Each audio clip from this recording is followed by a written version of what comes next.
Police are keeping phone hacking tools quiet.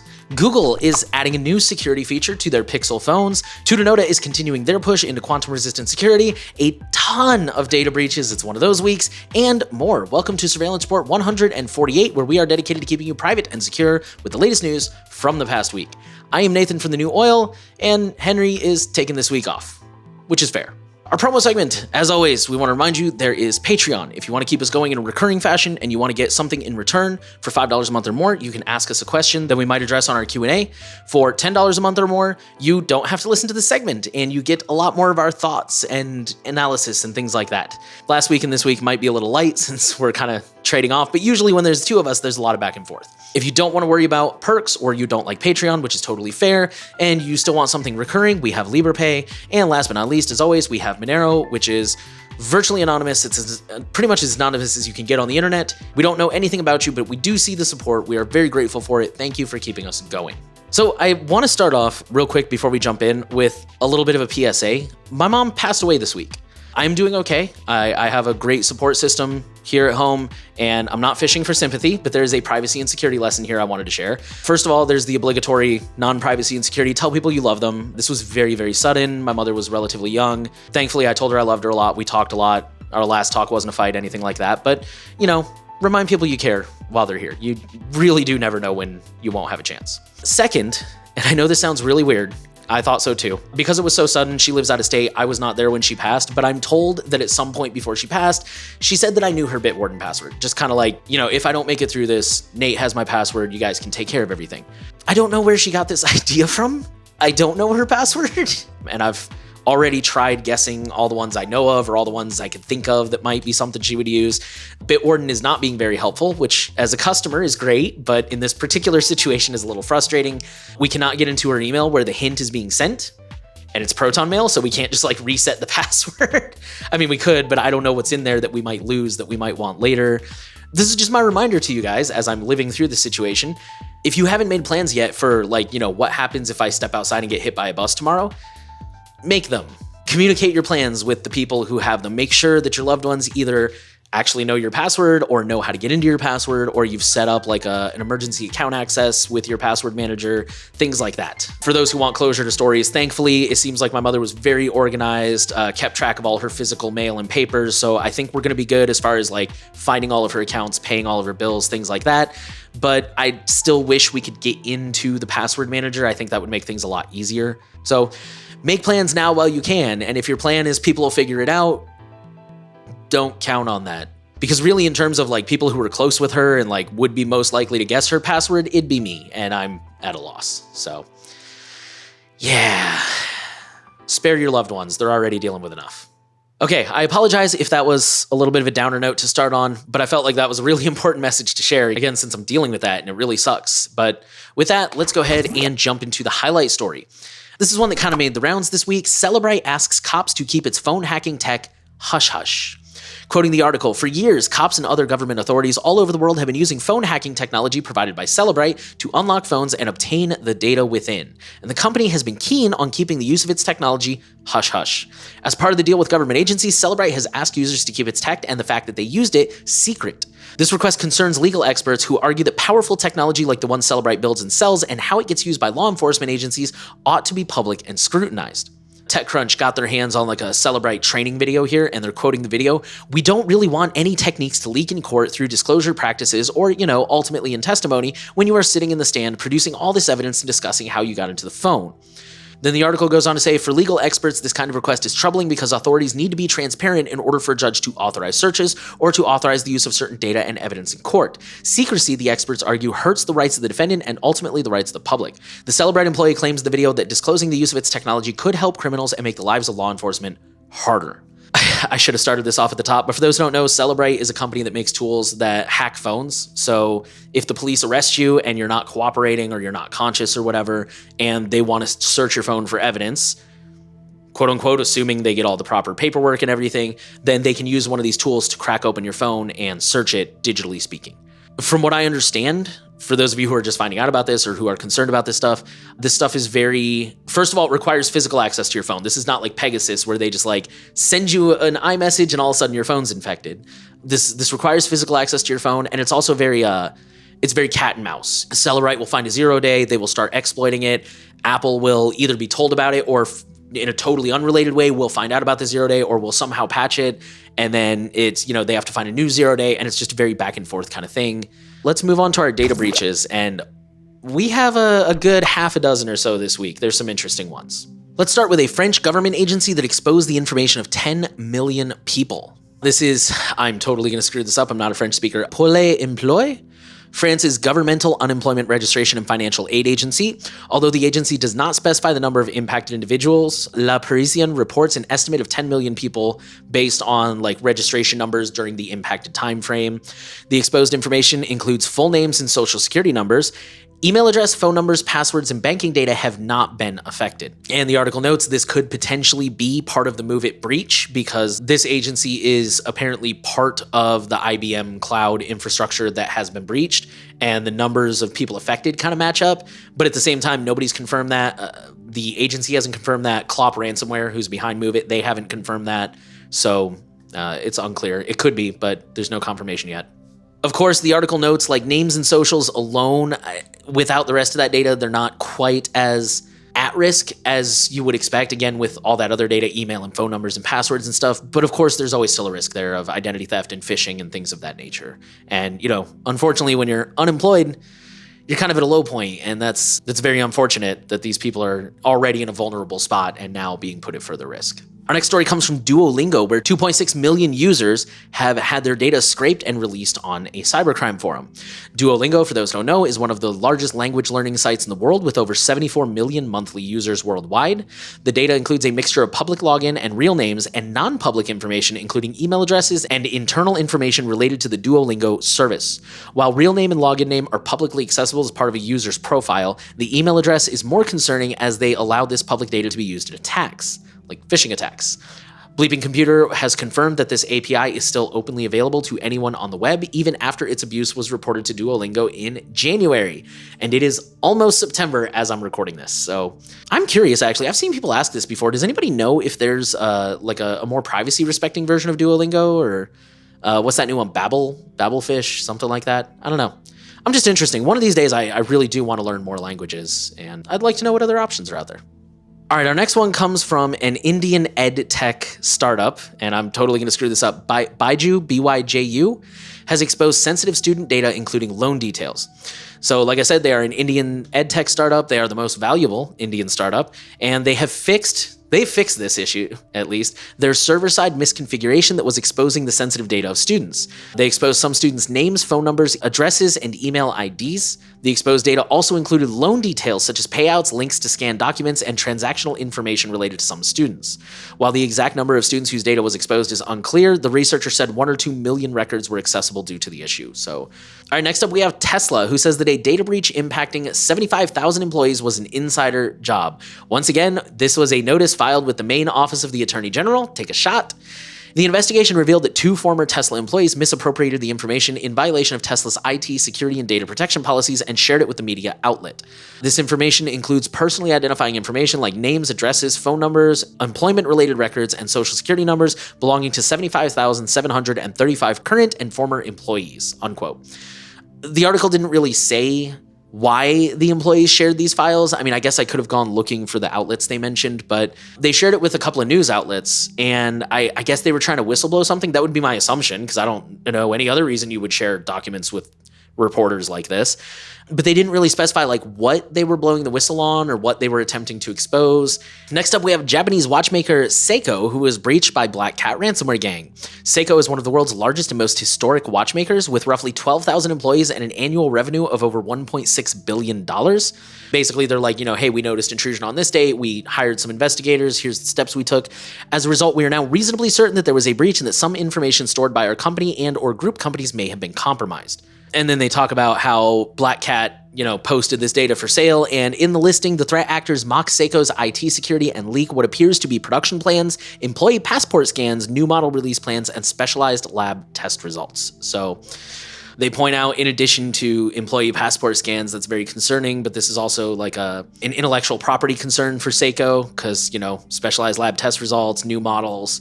Yeah, this is bad news bears all around. All right, this next one I've seen a few people post about. Krull data breach exposes info of FTX, BlockFi, and Genesis creditors.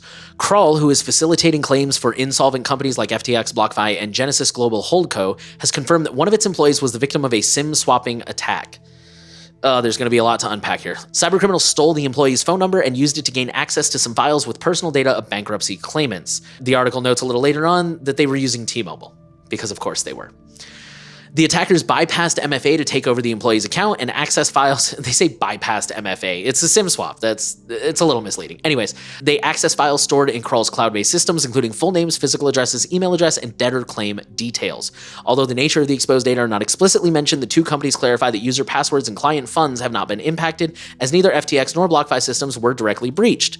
So these attackers appear to be using the data that they stole in order to craft convincing phishing emails. So for example, they would send an email that say like, your funds are ready to be withdrawn from FTX. And they're pretty accurate because they would be able to say, you know, the person's last known balance, like, you know, hey, you have 3 Bitcoins waiting to be withdrawn, or what. I don't know how much most people have in cryptocurrency. I don't care.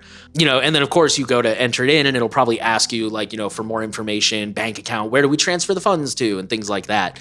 And then our last story is an update. Discord starts notifying users affected by a March data breach. So you guys may or may not remember, back in March, attackers gained access to Discord's support system, and they were able to steal the data of 180 users. Specifically, they got access to email addresses, the messages that were exchanged with support, and support ticket attachments, so if they uploaded any screenshots or stuff like that.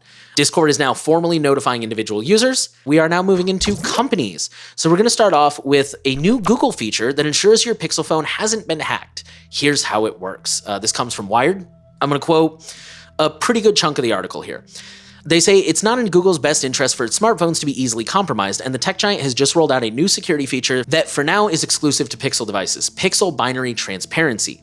You can think of it like a certificate of authenticity for your phone. It proves that the Pixel handset you have in your device is genuine and is not one that has been modified at the software level, potentially with security consequences. I already know where everybody's brain is going. Hold on. While this is Pixel only at the moment, it joins the existing Android verified boot feature in making sure that the phone that's in your hands hasn't been tampered with in any way, perhaps even before it reached you. So in theory, this could be, if I understand correctly, this could be rolled out to other Android devices like Samsung's and stuff in the future, just like verified boot has. But for now, Pixels are first to market. Back to the article. In simple terms, the new Pixel Binary Transparency checks the Android operating system on a Pixel phone to make sure that the code is exactly as it should be. It's a bit like checking the authenticity of a painting, looking for signs of tampering, or checking that all the office doors and windows are locked at the end of the day. Google has written about the new feature in a blog post, which links in the article, and it says the feature will be built upon in the future. More specifically, the new safety measure uses public cryptographic logs, which the article describes as digital bookkeeping systems, to show what a Pixel installation should look like. Entries can be appended to these logs when new software is released, but they can't be changed or deleted. In other words, any unauthorized edits are going to stand out. And then they go into a little bit more detail, which this, as usual, kind of went over my head, but for those who want some of the finer nuts and bolts, the logs use what's known as a Merkle tree to maintain the integrity of the records within them, a cryptographic structure that speeds up the process of checking large amounts of data for any tampering. The approach means that much smaller portions of data can be analyzed to identify whether or not any changes have been made. While Google itself admits that most users won't need the Pixel Binary Transparency feature because of other safeguards already in place on Android, you can in fact try it on your own Pixel phone or tablet. You're going to need to be familiar with compiling the code or using the Android Debug Bridge software that lets you analyze Android devices from a computer. PBT complements the existing Android Verified Boot or AVB safeguard, which works in a similar way. The instant an Android device boots up, it looks for a special software signature, verifying that all is well, the software is untampered with, and the boot process can continue. As with PBT, any tampering is virtually impossible to conceal. At the same time, AVB also protects the device from being rolled back to older, less secure versions of Android. So like many of you, my first question was, how does this affect custom operating systems or custom ROMs? I tried to do some research, and from what I can tell, it doesn't really affect the operating systems that much. For starters, a lot of people pointed out in comments, and I mean, you know, for the record, take this with a grain of salt, because the only place that I found these discussions happening were Hacker News and Reddit. And Reddit was just like one comment thread. Hacker News was a lot. But most people were basically saying, this is redundant, this is dumb, you already have AVB. So if you're on an OS that allows you to lock the bootloader, you've already got AVB protection because the firmware is already being verified. So you know nothing's been tampered with at that point. That said, I would imagine that if PBT applies to the OS, it's not going to apply to a custom OS anyways, which is already signed by the developers. So you should still get some kind of warning if it's a malicious attack. Let's talk about X, formerly Twitter. Verifying your identity will now require taking a selfie. Quoting the article, it takes about 5 minutes to complete, according to X, but requires submitting photos of your government-issued ID and taking a selfie. The personal information submitted is handled by, I don't know how to pronounce this, AU10TIX Authentics, an identity verification company based in Israel. The process users to consent to X storing their information for up to 30 days and sharing it with Authentics for an identity check to occur. X states that the information, along with the data collected from a user's profile, will be used, quote, for the purpose of safety and security, including preventing impersonation, unquote. Based on some of the comments I've read, it seems that this will only apply to blue users or will in some way be optional. Like, in theory, you should be able to continue using it without handing over your ID unless you want to be verified or unless you want to sign up for Blue. That's just what I've heard. I don't know if that's true. I don't know if it'll stay that way. This comes from Gizmodo. It says the College Board tells TikTok and Facebook your SAT scores. Quoting the article, many students have no choice about working with the College Board, the company that administers the SAT and advanced placement exams. Part of that relationship involves a long history of privacy issues. Tests by Gizmodo found if you use some of the handy tools promoted by College Board's website, the organization sends details about your SAT scores, GPA, and other data to Facebook, TikTok, and a variety of companies. Gizmodo observed the College Board's website sharing data with Facebook and TikTok when a user fills in information about their GPA and SAT scores. When this reporter used the College Board's search filtering tools to find colleges that might accept a student with a C+ GPA and an SAT score of 420, the site let the social media companies know. Whether a student is acing their tests or struggling, Facebook and TikTok get the details. Just summarizing real quick, this is the tracking pixels, go figure. The article talks about, for those who are just joining us, a history of tracking pixels and where they come from and what they're supposed to do and how they actually work. Going back to the article, the data is shared along with a unique user ID to identify students, along with other information about how you use the College Board's site. First of all, I'm willing to bet that you can configure it to not work that way. Because when we first started talking about the metapixel, like last year, I think it was, or earlier this year, a lot of companies, when they were alerted to this, their solution was to change it. Like, a lot of them got rid of it, but a lot of them were also like, oh, let me just reconfigure it to not do that. The spokesperson stressed that no personally identifiable information is shared when using pixels or cookies. Our test did not show the College Board sharing information like names or phone numbers, which fall in the category of personal info. However, pixels and cookies typically contain unique strings of letters and numbers meant to identify and track users. And then they kind of go on to talk about how this whole de-anonymization thing is garbage and it's not true. So, really good article, really worth a read, really worth sharing with your friends and family. And our last story, our last company story this week, I really wish Henry could be there for one because I know he has experience with this app. Introducing iVerify, the first mobile threat hunting company. So iVerify is an app that Henry has talked about before. From what Henry has said, it is an iOS app that alerts you when there's a new update. It recommends different settings you can do to make your phone a little bit more private or secure, things like that. Apparently, iVerify was owned by Trail of Bits, who I know does security audits, probably does a lot of other stuff, security company.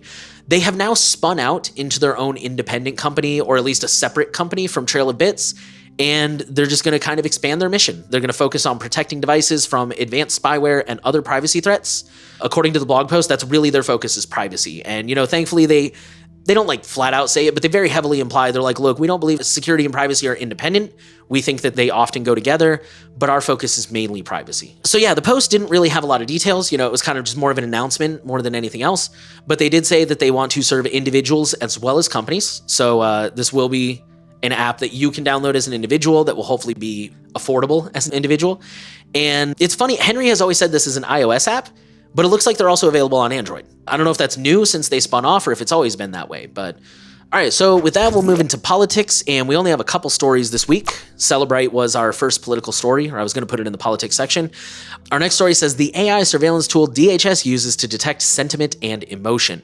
Customs and Border Patrol told 404 Media it is using technology to analyze open source information related to inbound and outbound travelers who the agency believes may threaten public safety, national security, or lawful trade and travel. In this case, the specific company called Fivecast also offers AI-enabled object recognition in images and videos and detection detection of risk terms and phrases across multiple languages, according to one of the documents. Marketing materials promote the software's ability to provide targeted data collection from big social media platforms like Facebook and Reddit, but also specifically name smaller communities like 4chan, 8kun, and Gab. To demonstrate its functionality, 5cast promotional materials explained how the software was able to track social media posts and related persons of interest, starting with just basic bio details from a New York Times Magazine article about members of the far-right paramilitary Boogaloo movement. 404 Media also obtained leaked audio of a 5cast employee explaining how the tool could be used against trafficking networks or propaganda operations. And then they quote the deputy director of the ACLU's National Security Project: CPB should not be secretly buying and deploying tools that rely on junk science to scrutinize people's social media posts, claim to analyze their emotions, and identify purported quote-unquote risks. And then the last segment that I took from this article, it says, related to the emotion and sentiment detection, charts contained in the 5cast document include emotions such as anger, disgust, fear, joy, sadness, and surprise over time. One chart shows peaks of anger and disgust throughout an early 2020 timeframe of a target, for example.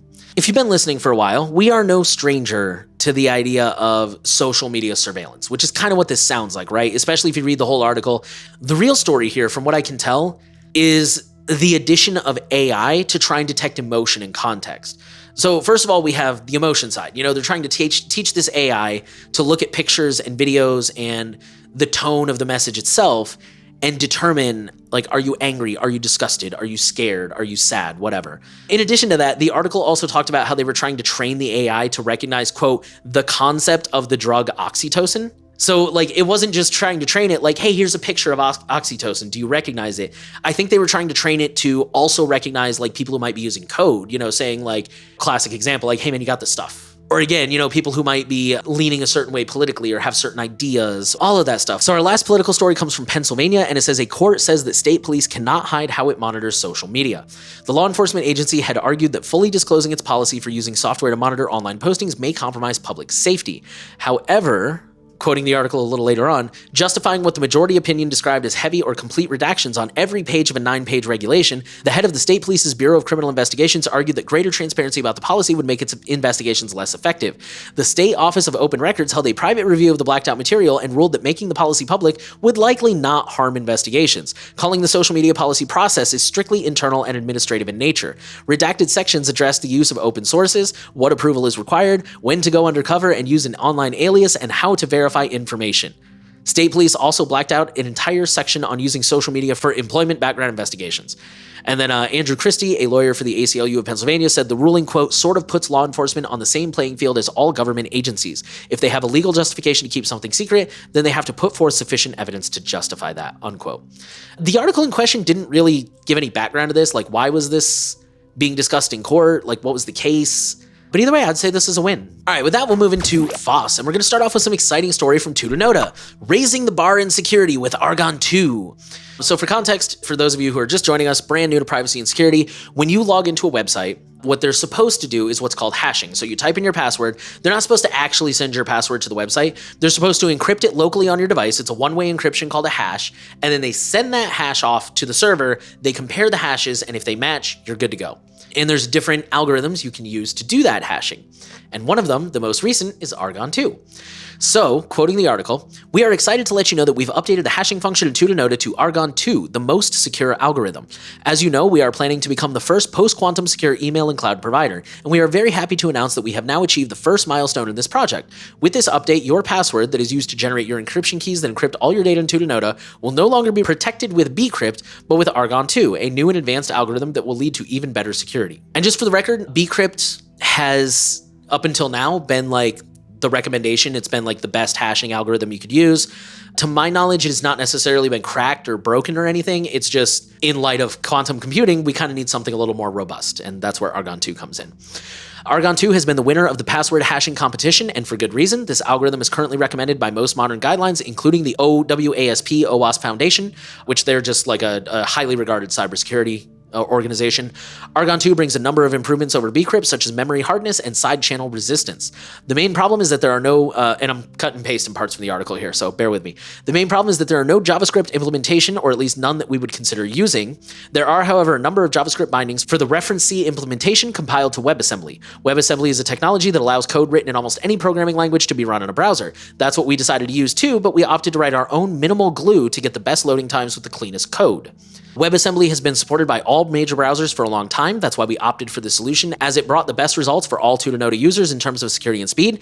One small hiccup is that although WebAssembly is supported, it is still not available in some situations. For example, on lockdown mode on iOS. We considered avoiding this requirement completely by compiling the C code to pure JavaScript, but that would make the app too slow to be practical. To enable everyone to use our new and more secure password protection with Argon 2, we are letting people on all environments that might have an issue with WebAssembly know they will need this to improve their level of security. Most users will not have to do anything. They will simply benefit from the increased security once it is rolled out. Some people who are using systems that have an issue with WebAssembly might see a warning. If you are getting this warning on the Tor browser, you can either change to the standard security level in Tor or launch another browser running the Tor instance as a proxy. If you are on lockdown mode on iOS, add an exception for Tutanota. If you are on Android, update your web view and make sure to use one of the supported browsers or the Tutanota desktop client.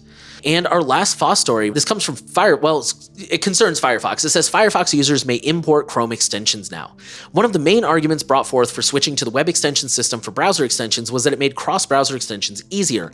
Firefox users may now reap the benefits of this promise, as Mozilla has implemented functionality in the browser to import extensions from other browsers. The feature, which is in testing at the moment, can be enabled by all users of the latest stable version. And that's about config and then browser.migrate.chrome.extensions, and that's in the article, so don't worry if you missed that, it's in there. Mozilla has integrated it into the browser's import functionality, which users may use on first run or at any time from the settings page. Imports are usually limited to some data, such as bookmarks or the browsing history. Firefox is the first major browser, maybe the first browser at all, that adds extensions to the list of supported imports.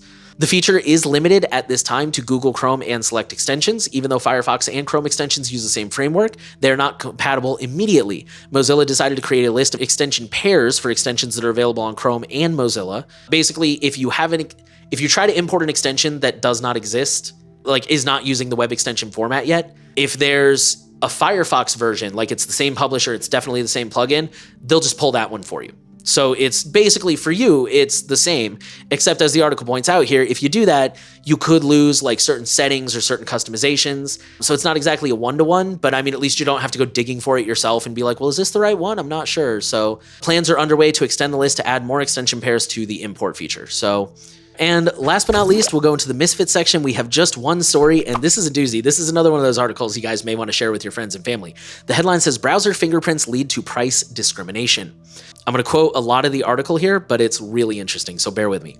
Many companies will take advantage of any data they can get on you to charge more. For example, Care 11 News found from a rigorous study in 2019 that the popular retailer Target charged more to users using Target's mobile app when they were physically near the store, whereas the price was lower when they were near a competitor. In this example, Target is obviously aware that if you are physically near their store, then you're more likely to buy out of convenience and are less price sensitive.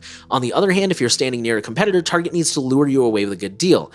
And the example they gave here was like $100 difference on a smart TV. But location-based price discrimination isn't just limited to being near a store. Researchers from Germany and the Netherlands found that many popular travel websites charge more to book the exact same hotel room depending on what country the IP address is from and the browser's language settings. They studied automating booking hotel rooms using many different browser footprints like IP address, browser type, and language. They studied the prices received from many different countries for booking the same hotel rooms in Los Angeles, London, Berlin, and Tokyo. Across many different popular websites, they found US citizens with the browser's language set on English paid the least. The article says, for example, Booking.com had significantly higher rates for booking the same rooms with a Pakistan IP address than with a US address. Clearly, Booking.com is taking advantage of those with less resources and education to charge more. In addition, the researchers found that changing the browser's language to German increased prices. But price discrimination isn't just about countries. The Harvard Business Review reported on a ProPublica study which found that a famous SAT preparation course charged more to Asians. Keep in mind, the review did not openly admit to charging Asians more, but their algorithm increased prices for IP addresses in predominantly Asian neighborhoods such as the poorest parts of Flushing, Queens. What type of device you're using also influences the price you'll pay. A CBS News investigation found that a variety of companies charge more to PC users than mobile users. This may be because a seller can track you better on mobile. Researchers from Northeastern University found what browser you use to shop online could also influence the price. For example, they found that Travelocity charged $50 more to Chrome users. The results were not limited just to travel websites, but also found different types of price discrimination at Best Buy, Home Depot, Macy's, Newegg, Office Depot, and even Walmart. This problem has been going on for a long time. In a 2012 investigation by the Wall Street Journal, Orbitz was charging Mac users more than Windows users. And again, they credit that as, Macs cost more, so they're assuming you have more money to spend. Algorithms fingerprinting you and abusing your personal data is not just limited to charging more, it can also result in less employment opportunities. Researchers at Carnegie Mellon found that women receive fewer instances of Google ads encouraging them to take higher paying jobs than did men. And for the record, these are just the highlights. I think I did kind of hit up every story they covered, but each one was a whole paragraph of here's why they think that is, here's the logic, here's how they did the research. But on that wild note, that's all we got this week. Police are working really hard to keep their hacking tools quiet with encouragement by the company. Google is adding a new security feature for Pixels. Definitely let me know your thoughts on that one. Like I said, I didn't do as much research as I would have liked to, and I'd really like to know more from what you guys think. Tutanota is continuing their push into quantum-resistant security, and we'll definitely learn more about that. Tons of data breaches. We'll probably have tons more next week. Data breaches are kind of the only constant around here. And more. If you want to keep us going, don't forget we have Patreon, $5 a month or more. You can ask us a question. The Q&A will be out later this week. $10 a month or more. You don't have to listen to this segment. You get more of our thoughts and commentary and stuff. If you don't care about any of that, we have LibrePay, and that's a great recurring automated way to keep supporting us. Or, of course, we are always happy to take Monero. We don't see anything about you, but the support really does help us. So thank you for keeping us going. Thank you for listening. As always, please share the podcast around. Make sure you're subscribed. Give us a rating if you're on a platform where that's an option. We are trying to reach as many people as possible with the message of privacy, and you can help us do that. Again, if any of these articles, you know somebody who you think might be interested, feel free to tag the timestamp, send it to them, and, maybe turn them into a regular listener. So thank you guys for listening, and God willing, we will both be back next week. Thank you guys for sticking with us.